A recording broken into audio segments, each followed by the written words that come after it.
नमस्कार दोस्तों, आज की कहानी एक सामाजिक शिक्षादायक कहानी है। सच्चाई। जैसे ही यश पब्लिक स्कूल की छुट्टी हुई, वैसे ही कक्षा 10 में पढ़ने वाली प्रिया और रजनी घर जाने के लिए अपनी बस में न बैठकर दूसरी बस में बैठ गई। गलत बस में बैठा देखकर उस बस से जाने वाली प्रिंसिपल मैडम सविता जी ने उन बच्चों से इस बस में बैठने का कारण पूछा। प्रिया बोली, प्रिंसिपल मैडम जी, हम आगे चौपाला चौराहे पे उतर जाएंगे। हमें दयाल बुक डिपो से कुछ बुक्स खरीदनी है। बुक्स खरीद कर हम रिक्शा से घर चले जाएंगे। हमारा घर आगे पास में ही तो है। किताबें खरीदने की बात सुनकर सविता जी खामोश हो गईं। उन्होंने उनसे ज़्यादा सवाल पढ़ना जरूरी नहीं समझा। प्रिया काफ़ी तेज तर्रा लड़की थी, जबकि रजनी सीधी सादी। विपरीत स्वभाव के होने के बाद भी दोनों की आपस में बहुत बनती थी।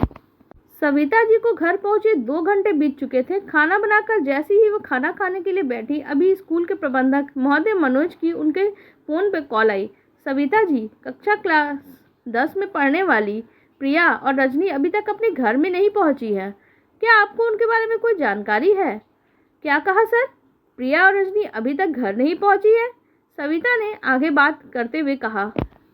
सर, प्रिया और रजनी हमारी बस से ही दयाल बुक डिपो से किताबें खरीदने के लिए चौपाले पे उतरी थी। उन्होंने बताया कि उनका घर वहां से मात्र 20 मिनट की दूरी पे है। मैडम जी, अब तो स्कूल की छुट्टी हुई 2 घंटे से भी ज़्यादा हो चुके हैं। उन्हें अब तक पहुंच जाना चाहिए था। मैडम जी, जब वो लड़कियां अपनी बस छोड़ के आपकी बस में बैठी थी, तो आपको हमें इस बारे में बताना चाहिए था कि वो दोनों आपके पास दूसरी बस में हैं। हमें सभी अध्यापकों को इस बारे में निर्देश दे रखे हैं कि अगर इस तरह से कोई बच्चा दूसरी बस में बैठकर घर जाता है तो इसकी सूचना स्कूल प्रबंधन को अवश्य दें, ताकि किसी तरह की असुविधा से बचा जा सके। बच्चों को घर तक सकुशल पहुंचाने की जिम्मेदारी स्कूल की होती है। प्रिंसिपल होकर आपने खुद इस बात का ध्यान नहीं रखा। सर, मुझे आपको इस बारे में बताने का बिल्कुल ध्यान नहीं रहा। ये मेरी गलती है। मुझे नहीं पता था कि वो लड़कियां ऐसा करेंगी। बुक सेलर से किताब खरीदने का बहाना करके कहीं और निकल जाएंगी। मैं शर्मिंदा हूँ। मैं उन दोनों लड़कियों के दोस्तों से पार्टियों से पता लगाने की कोशिश करती हूँ। जैसे ही बच्चियों के बारे में मुझे कोई सूचना मिलती है, मैं आपको तुरंत बताती हूँ। मैडम जी, बच्चों के माँ बाप बहुत परेशान हैं। उनके बार बार कॉल आ रहे हैं और इधर बच्चों ने हमारी परेशानी बढ़ा दी है। पता नहीं क्या सोचकर दूसरी बस में बैठे थे। सर, मुझे जैसे ही उन बच्चों का पता चलता है मैं आपको बताती हूँ। यह कहकर सविता मैम ने फ़ोन रख दिया।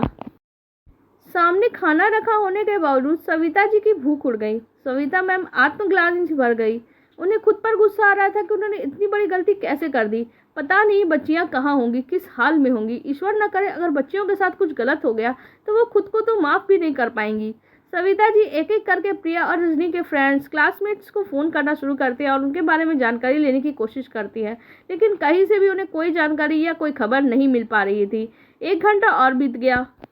6 बज गए थे। वह निराश हो गई। उनकी आंखों में आंसू आ रहे थे। बच्चियों के गायब होने से परेशान सविता जी घर में बने मंदिर के पास जाकर बैठ गई और भगवान से दोनों बच्चियों की सलामती होते हुए प्रार्थना करने लगी। लगभग 30 मिनट के बाद 6:30 बजे के लगभग प्रिया की क्लासमेट दीपा, जिसे कुछ समय पहले ही उन्होंने कॉल की थी कि कॉल आती है, कॉल उठाते ही सविता जी ने पूछा, दीपा, प्रिया और रजनी के बारे में कुछ पता चला? नहीं मैडम जी, अभी तक उनका कोई पता नहीं चल पाया है। लेकिन मैडम जी, मुझे आप अगर मेरा नाम गुप्त रखें तो, मेरी पहचान छुपाए तो, उनके बारे में, प्रिया और रजनी के बारे में कुछ बताना चाहती हूँ। बताओ बिल्कुल दीपा, मुझे तुमसे जानना है और तुम्हें घबराने की कोई ज़रूरत नहीं है। मैडम जी, शायद आपको पता नहीं, स्कूल के प्रबंधक महोदय मनोज जी मेरे ताऊ जी लगते हैं। अगर उन्हें मेरे बारे में पता चला तो वो बहुत नाराज़ होंगे। इसलिए उन्हें ये बात ना करके मैंने आपसे प्रिया और रजनी के बारे में ये बात शेयर करना चाहती हूँ। बताओ दीपा, मुझ पर विश्वास रखो। मैं तुमसे प्रॉमिस करती हूँ कि तुम पर कोई आँच नहीं आएगी और ना ही कहीं तुम्हारा नाम आएगा। आश्वस्त होकर दीपा ने बताना शुरू किया। मैडम जी, प्रिया और रजनी हमारे स्कूल के अध्यापक इब्राहिम सर, जो हमें मैथ पढ़ाते हैं, उनसे चैटिंग करती है। उसने इब्राहिम सर से अपनी चैटिंग एक बार मुझे दिखाई भी थी। एक दिन अब प्रिया और रजनी ने मुझे बताया कि इब्राहिम सर हमें बहुत प्यार करते हैं, हमसे खूब चैटिंग करते हैं। एक दिन वो हमें बाहर घुमाने के लिए लेकर जाएंगे। वहाँ हम बहुत सारी मस्ती करने वाले हैं, नए नए पकवान चखेंगे, आइसक्रीम खाएंगे। सर ने हमें नए कपड़े दिलाने की भी बात कही है। कभी कभी मौका मिलने पे इब्राहिम सर ने हमें चोरी से कुछ रुपया भी दिया है, ताकि हम अपनी पसंद की चीज़ें खा के, खरीद के खर्च कर सकें।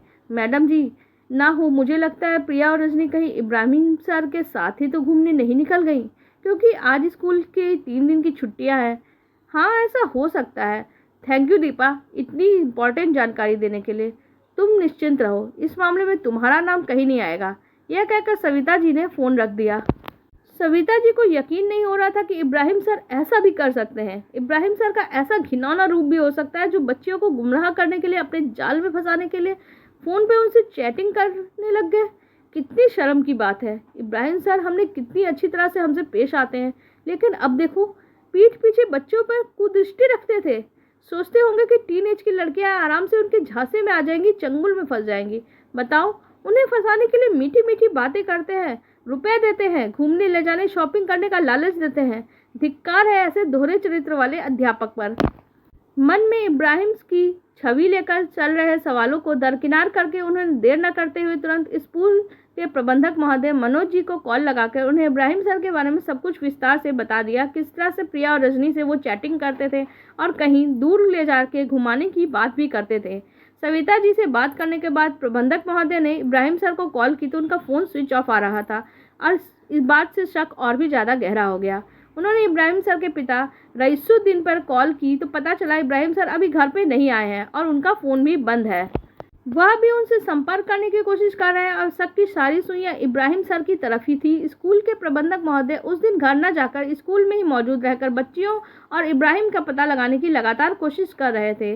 रात के 8 बजे के लगभग इब्राहिम स्कूल में मनोज जी के पास पहुंचा। उनको देखते ही प्रबंधक महोदय ने कहा, आप कहाँ थे सर? शाम 6 बजे से हम लगातार आपसे कांटेक्ट करने की कोशिश कर रहे हैं, लेकिन आपका नंबर बंद आ रहा था।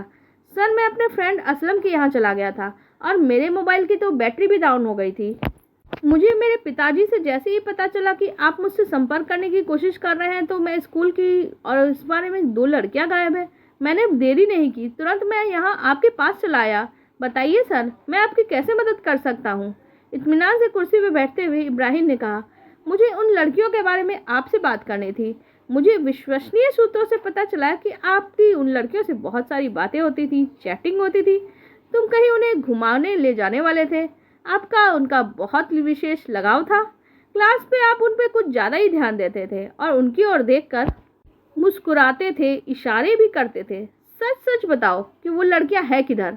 मैं आपको बचा लूँगा। आप कोई बात मुझसे मत छुपाइए। सर, आप ये क्या बोल रहे हैं?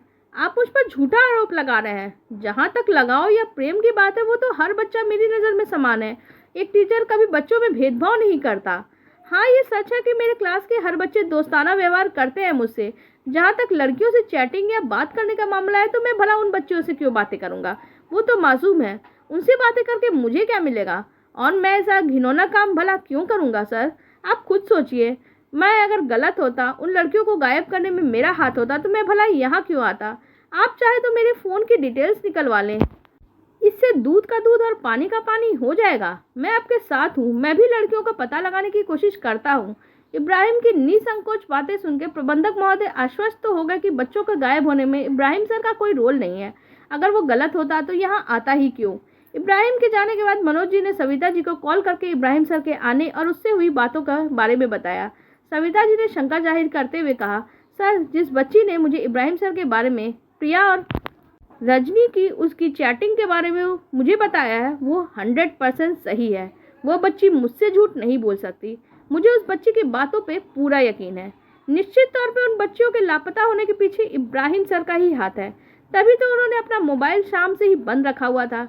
हो सकता है लड़कियों को वो किसी गुप्त स्थान या सुरक्षित स्थान पर छुपा कर खुद को बेगुनाह साबित करने के इरादे से आपसे मिलने आया हो, ताकि उन पर कोई शक ना करे। 3 बजे से लेकर अब तक 6 घंटे हो चुके हैं। इन 6 घंटों में बच्चों के साथ बहुत कुछ हो सकता है। इब्राहिम सैकड़ों किलोमीटर दूर उन्हें छोड़कर यहाँ वापस भी आ सकता है। सर, मुझे बहुत डर लग रहा है। आप प्लीज़ प्रिया और रजनी के लापता होने की शिकायत पुलिस में दर्ज कराइए। पुलिस इब्राहिम को कस्टडी में लेकर सच और झूठ का सच में पता लगा ही लेगी।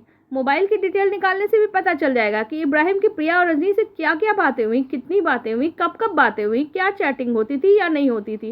ये सब कुछ पता चल जाएगा। सर, आपको इब्राहिम को इस तरह से जाने नहीं देना चाहिए था। उस पर नज़र रखनी चाहिए थी। हमारा शक उस पर है। ये जानकर अब वो और भी ज़्यादा अलर्ट हो जाएगा। मनोज जी और सविता जी की बातों में वजन उन्हें महसूस होने लगा कि हो सकता है इब्राहिम खुद को बेगुनाह साबित करने के लिए लड़कियों को कहीं ठिकाने लगाकर या छुपाकर मुझसे मिलने वापस आया हो।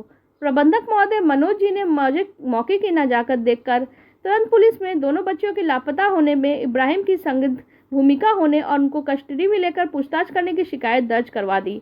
लड़कियों का मामला था तो पुलिस तुरंत एक्शन में आ गई। पुलिस ने इब्राहिम से संपर्क करने की कोशिश की तो इस बार भी उसका मोबाइल बंद ही था। उस रात इब्राहिम घर भी नहीं पहुंचा। शक की सुई अब इब्राहिम की ही तरफ थी। इब्राहिम की हरकतें भी बहुत संदिग्ध थी। अगले दिन बड़ी मशक्कतें पुलिस ने इब्राहिम की लोकेशन का पता लगा के उसको गिरफ्तार करके दोनों बच्चियों के बारे में जब पूछा गया तब भी उसने अपनी जुबान नहीं खोली और हर बार की तरह बेकसूर ही बताते रहा। मजबूरन पुलिस ने अपने तरीके से मार पिटाई करके उससे पूछना चाहा। इस बार भी इब्राहिम ने कुछ भी बताने से परहेज किया और पुलिस ने कहा कि मुझे मुसलमान होने के नाते फंसाया जा रहा है, मेरा बच्चियों के गायब होने के पीछे कोई रोल नहीं है। अगले दिन उसी स्कूल के कक्षा 10 के छात्र फैजान पर फेसबुक मैसेंजर पे प्रिया और मैसेंजर का मैसेज आता है, कैसे हो फैजान, क्या तुमसे मेरी बात हो पाएगी। प्रिया का इस तरह से उसके पास कभी मैसेज नहीं आया था। इस तरह से अचानक आया मैसेज देख के फैजान डर गया और प्रिया और रजनी के गायब होने की खबर स्कूल के हर बच्चे अभिभावक तक पहुंच गई थी। फैजान ने अपने पिता को प्रिया की आईडी से मैसेज आने की बात बताई। फैजान के पिता रहीम उसको लेकर पुलिस स्टेशन पहुंचे। मैसेज देख के पुलिस वालों ने फैजान पर ही आरोप लगाने की कोशिश की और उससे प्रेम प्रसंग में होने की बात कही। फैजान के पिता रहीम ने पुलिस वालों पर गुस्सा किया। आप लोगों के ऐसे ही व्यवहार के चलते सीधे साधे व्यक्ति पुलिस में आने से, शिकायत दर्ज कराने से बचते रहते हैं। आप लोगों की इसी रवैये की वजह से आप लोग शिकायतकर्ता को ही दोषी बना देते हैं। ये बहुत गलत है। आप खुद सोचिए, अगर मेरा बेटा गलत होता तो क्या वो मुझे प्रिया के मैसेज के बारे में बताता। हम खुद बच्चियों के लापता होने से बहुत परेशान हैं। हमारा बच्चा उन्हीं बच्चियों के क्लास में पढ़ता है। अगर प्रिया की जगह हमारे बच्चे के साथ ऐसा कुछ गलत हो जाता, हमारा बच्चा गायब हो जाता तो क्या होता। यही सोचकर हम उन बच्चियों की मदद के लिए आगे आए। क्या पता फैजान के नंबर पर आए इस मैसेज की मदद से आप लड़कियों का पता लगा पाए कि वो आखिर है कहाँ और ये मैसेज किसने किया है, इसकी जानकारी भी मिल पाए। मौके की नजाकत देखकर पुलिस वालों ने फैजान के पिता से अपने गलत व्यवहार की क्षमा मांगी और उन्हें जाने दिया। इस घटना के 3 दिन के बाद जब स्कूल खुला तो इब्राहिम सर भी स्कूल आए थे। प्रिया और रजनी स्कूल नहीं आई थी अभी तक। प्रार्थना सभा के दौरान प्रबंधक महोदय मनोज जी ने सभी अध्यापकों, स्कूल स्टाफ की मौजूदगी में बच्चों को संबोधित करते हुए कहा, प्यारे बच्चों, पिछले 3 दिन हमारे लिए बहुत कष्टकारी रहे हैं। जैसा कि आप लोगों को पता है, स्कूल की 2 लड़कियां छुट्टी पर दूसरी बस में बैठकर चौपाले चौराहे पर उतर के अपनी बुआ के घर घूमने के लिए चली गई थी।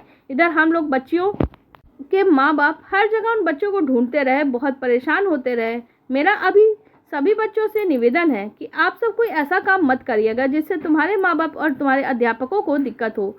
याद रखना, जिस बस से आप स्कूल आते हो उसी से जाना है। घर पहुंचकर अपनी मम्मी पापा को बताकर ही निकलना है और ये ध्यान रखना है कि स्कूल से घर सकुशल पहुंचाने की जिम्मेदारी हमारी है।